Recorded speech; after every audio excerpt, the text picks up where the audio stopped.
Hello everyone, మనం రెగ్యులర్గా చేసుకునే బిర్యానీకి దీనికి టేస్ట్లో మటుకి చాలా అంటే చాలా వేరియేషన్ ఉంటుందండి. చాలా సింపుల్గా చేసుకోవచ్చు, చాలా టేస్ట్ ఉంటుంది నిజంగా. అప్పటికప్పుడు ఇన్స్టెంట్గా ఒక హాఫ్ అన్ అవర్ టైం, ఒక అర్ధగంట కేటాయించుకుంటే చాలండి, ఎక్కువ టైం కూడా పట్టదు. గ్రీన్ చికెన్ బిర్యానీ సూపర్ ఉంటుంది. ఇప్పుడు ప్రాసెస్ చూసేద్దాం. దీనికోసం 1 కప్పు వరకు పుదీనా, అలాగే 1 కప్పు కొత్తిమీర, ఒక 7-8 పచ్చిమిర్చి, మనం తినే స్పైసీని బట్టి కారం యాడ్ చేసుకోమండి. ఒక 1 కప్ వరకు పెరుగు వేసుకొని మెత్తగా పేస్ట్ లాగా మిక్సీ వేసుకోవాలి. నేను ఇదంతా హాఫ్ కేజీ చికెన్కి చూపిస్తున్నాను ఈ క్వాంటిటీ.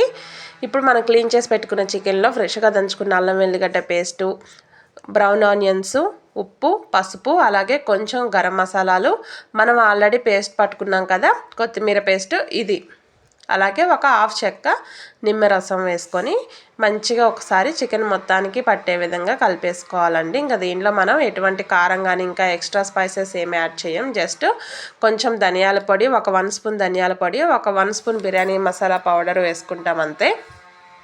ఇంతవరకు మొత్తం మంచిగా మ్యారినేట్ చేసుకోవాలి. జస్ట్ ఒక హాఫ్ అన్ అవర్ నుంచి 1 అవర్ మ్యారినేట్ చేసుకుంటే చాలు. ఇప్పుడు బాస్మతి రైస్ నీట్గా కడిగి పెట్టుకొని మనం 1 గ్లాస్ రైస్కి 4 గ్లాసుల వరకు వాటర్ వేసుకోవాలి.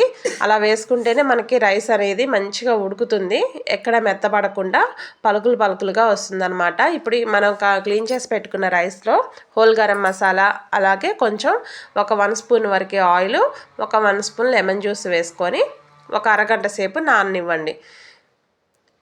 హాఫ్ అన్ అవర్ తర్వాత మనకి చికెను బియ్యం రెండు కూడా మంచిగా నానిపోతాయి కదా. ఇప్పుడు 2 స్టవ్ల మీద ఒకవైపు రైసు, ఒకవైపు చికెన్ అనేది పెట్టేసుకొని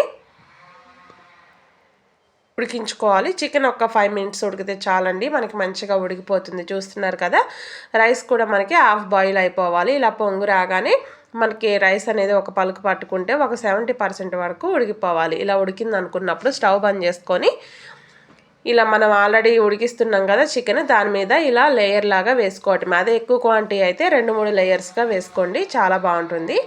ఇలా రైస్ మొత్తం వేసుకున్నాక ఒక 1 స్పూన్ వరకు నెయ్యి స్ప్రెడ్ చేసుకోండి పైన రైస్ మీద. అలాగే కొంచెం జీడిపప్పు, బ్రౌన్ ఆనియన్స్, స్ప్రింగ్ ఆనియన్స్ అనేది మెయిన్ అండి, దీంట్లో స్ప్రింగ్ ఆనియన్స్ వేయాలి.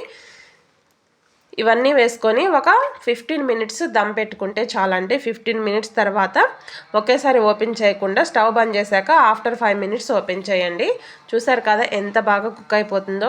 మనకి చికెన్ పీస్ కూడా మంచి కలర్ వస్తుంది. టేస్ట్ అయితే నిజంగా చెప్తున్నా చాలా బాగుంటుంది. వీడియో చూసిన వాళ్ళు తప్పకుండా ట్రై చేయండి, మీకే అర్థమవుతుంది. చికెన్ బిర్యానీ టేస్ట్ మటుకి చాలా డిఫరెంట్గా, చాలా టేస్టీగా ఉంటుంది.